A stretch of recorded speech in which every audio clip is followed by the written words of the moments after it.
I am Eder Blanco, and this is my B2 reading test.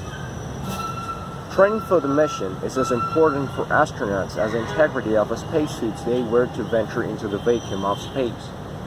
One pre-flight training program, called the Crew Equipment Interface Test, or CIT, is held at NASA's Kennedy Space Center in Cape Canaveral, Florida, prior to every mission. Dave Andrews. CIT is a test we do every float, and it basically gives the opportunity for the flight crew to come down, see the actual vehicle they're going to fly in. And for the first-time flyers, it might be the first time they have seen the actual shuttle they're going to fly in, or just the shuttle itself. For 2 days, the crew has a chance to get hands-on training with the actual tools, equipment, and hardware they'll be using while in orbit. Dave Andrews. It is a good training exercise both for the crew and for the in-flight maintenance folks that come down here for CIT as well, and they verify their on-orbit procedures as well. Even as the Space Shuttle program comes to close, CIT remains a mainstay and an essential part of flight preparation. But every flight requires a specific training that focuses on the mission's objective. In essence, CIT has been the same. Obviously, each mission has been different. The vehicle has been configured differently over all these years. And so every CIT is a little unique in that it incorporates the latest changes to the orbiter. The crew, often dressed in clean room gear known as bunny suits, has a chance to climb into the vehicle and touch the actual dials, levers, and switches they'll be using in flight. Astronauts from other space agencies also travel to KSC for the training. Dave Andrews.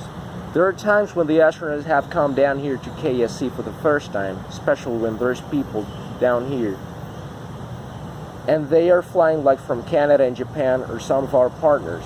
So they come down and it's a brand new experience for them. A lot of times when they arrive, they want to take a look at everything, touch everything, and they get involved in such way the bond they make with their ship is really special. From cable routing and tool stowage, tile inspection and practice and in-flight maintenance tasks, CIT makes our crew better prepared to troubleshoot and carry out their mission. Dave Andrews. Well, one of the unique things about working with this group is that we do meet the astronauts, and on occasions, we get to know them on a personal level. So when the shuttle goes off, we're with them and we say Godspeed and hope to see them back on the backside again.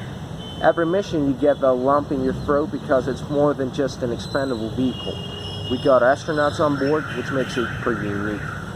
Every shuttle crew may be familiar with the vehicle and its equipment, thanks to mock-ups, virtual reality tools, and other hardware training instruments at NASA's Johnson Space Center in Houston.